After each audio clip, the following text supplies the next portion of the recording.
दोस्तों, आज भी हम ऐसे समाज में जी रहे हैं जो आज भी पुरुष प्रधान है। आज भी जब लड़की का जन्म होता है तो अधिकतर घरों में मायूसी छा जाती है। और मित्रों, यह और कुछ नहीं बल्कि हम मनुष्यों की अज्ञानता है।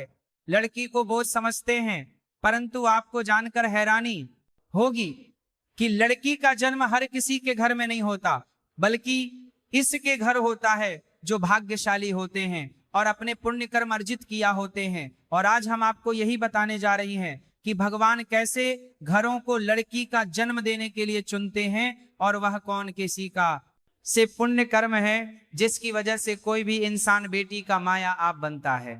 नमस्कार दोस्तों, धर्म वचन चैनल पर आप सभी का स्वागत है। अगर आप भी भगवान श्री कृष्ण के भक्ति हैं तो कमेंट में जय श्री कृष्ण जरूर लिखें। तो चलिए शुरू करते हैं आज की प्रस्तुति।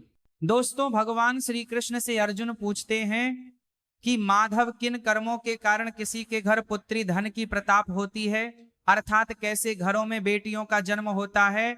तब श्री कृष्ण अर्जुन से कहते, अगर किसी के घर बैठे ही भाग्य अच्छे होते हैं तो बिटिया सौभाग्य से, और जो भी स्त्री या पुरुष अपने पूर्व जन्म में पुनः कार्य अर्जित किया होते हैं उन्हें ही एक बेटी के माता पिता होने का सौभाग्य प्राप्त होता है।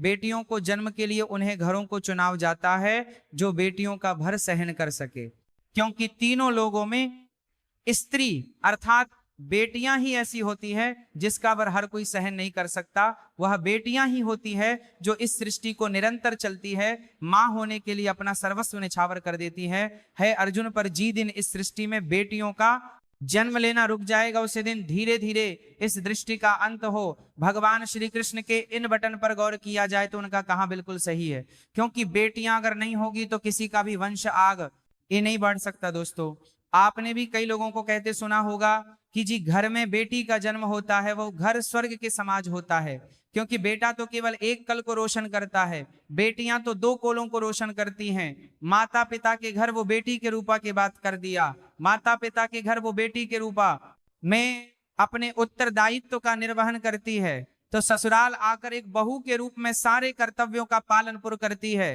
दोस्तों, आजकल आप सुनते ही हो बेटियां बहू परिवार में किसी के मर्ज जान पर उसका पिंडदान नहीं कर सकती, लेकिन यह बिल्कुल भी सही नहीं है, क्योंकि रामायण में बताया गया है कि प्रभु श्री राम के पिता राजा दशरथ की मृत्यु हो गई तो माता सीता अर्थात राजा दशरथ की बहू ने ही उनका पिंडदान किया था, जिससे उन्हें जन्म मरण के चक्र से मुक्ति मिल गई थी। इतना ही नहीं, हिंदू धर्म शास्त्रों में बताया गया है कि बेटियां भी अपने पिता के नाम का पिंडदान कर सकती है।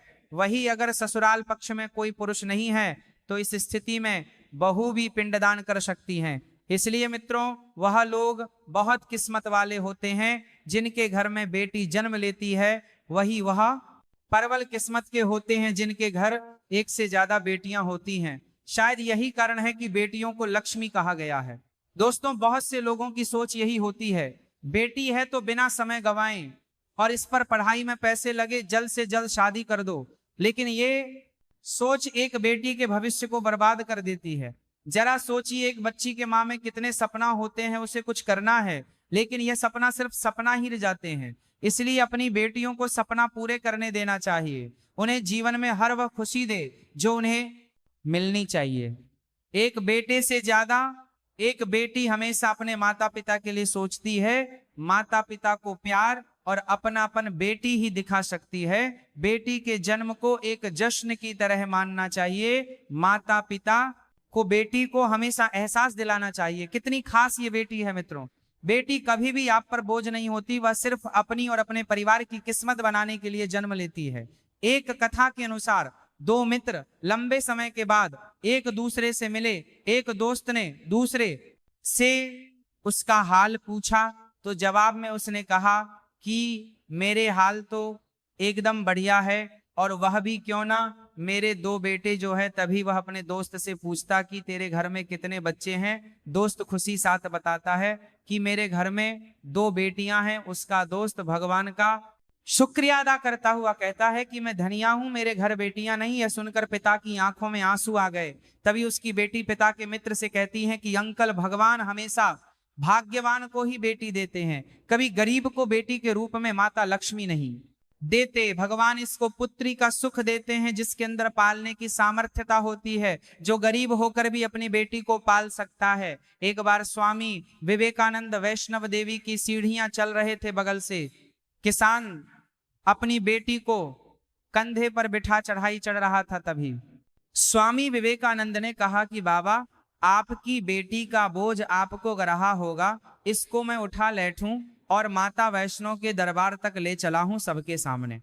स्वामी विवेकानंद से कहा कि बेटी, कभी भी आपके कंधे पर बोझ नहीं होती।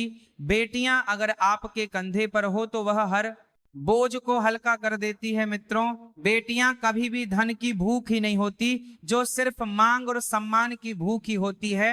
अब सोने वाली बात है कि कौन सी कर्म के बाद आप किसी के घर लड़की के रूप में जन्म लेते हैं और उनके घर के लिए लक्ष्मी का रूप साबित होते हैं। गरुड़ पुराण में बताया गया है कि जब आत्मा को नया जन्म मिलता है, तब आत्मा को शरीर के अनुसार व्यवहार में चलकर अपने कर्म करने होते हैं। शरीर के जारी कर्म करके ही एक आत्मा अपने जन्म के उद्देश्य को सार्थक भी बना सकती है और निरर्थक भी। यदि कोई पुरुष महिलाओं का आचरण करता है, स्वभाव में महिलाओं वाली आते ले आता है, या वही कम करना चाहता है जो एक महिला को करना चाहिए, तो ऐसे ही पुरुषों का आत्मा स्त्री का शरीर धारण करती है। वहीं गरुड़ पुराण में बताया गया है, यदि कोई व्यक्ति मृत्यु के अंतिम क्षण में किसी स्त्री को याद करते हुए प्राण त्यागता है तो वह अगले जन्म स्त्री के रूप में जन्म लेट है। वही अगर वह अंतिम क्षण में परमेश्वर का नाम लेट है तो वह मुक्ति के मार्ग पर अग्रसर हो जाता है। अगर ये वीडियो आपको पसंद आई हो तो लाइक और शेयर जरूर कीजिएगा। अगर आपने हमारे चैनल को सब्सक्राइब नहीं किया है तो जरूर करिए। और हाँ, वीडियो को अंत तक देखने के लिए आपका बहुत बहुत शुक्रिया।